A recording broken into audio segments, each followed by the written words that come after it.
Faire le thérapeute et être thérapeute.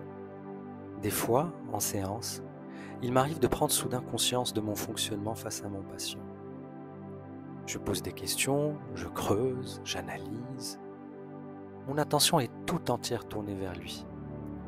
Pourtant, je remarque que quelque chose ne va pas. Autant je me sens très confortable, autant je sens qu'il peut être écrasé ou croulé sous la pression. Alors je m'arrête et j'observe.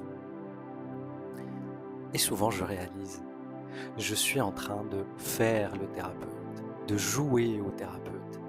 Je suis bien installé dans mon rôle et dans mon fauteuil, protégé derrière mes questions, des questions auxquelles il n'a souvent pas de réponse. Comment te sens-tu? Qu'est-ce qui te fait dire ça comme ça? Quel lien avec ceci? À ce moment-là, je m'interromps et lui dis, je m'excuse, je joue au thérapeute avec toi. Prenons un autre chemin. Je vais mouiller la chemise. En me rendant compte que je ne comprends rien, j'accepte de ne plus savoir, j'accepte d'avoir mal. Je porte mon attention sur mes ressentis, je cherche à être touché et non plus à comprendre ou à être un bon thérapeute. J'accueille dans ma chair ce qui se joue entre nous, la souffrance, la gêne, l'angoisse, le mal-être, la tension. Les mots commencent alors à venir, maladroits au début, puis ajustés ensuite. Un mot rejeté, un mot accepté, puis un dernier ajusté. Et petit à petit, le miracle opère. La sensation d'être compris, non seulement intellectuellement, mais corporellement et émotionnellement, totalement. Ce qu'il me dit en général à ce moment-là, c'est « je ne l'aurais pas mieux dit ». Et à ce moment-là, nous sommes ensemble. Cette présence partagée transforme la séance. Je ne cherche plus à comprendre le patient.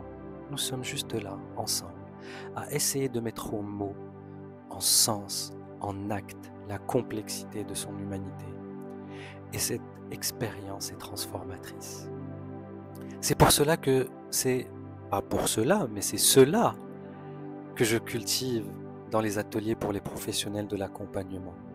Pour résumer, il faut de la technique, du savoir pour faire le thérapeute. Mais il faut encore plus que ça, du courage et de l'humilité et de l'engagement pour être thérapeute. Petite précision de fin, je ne dis pas qu'il ne faut pas poser de questions, je dis juste qu'il est des choses que les questions ne peuvent révéler.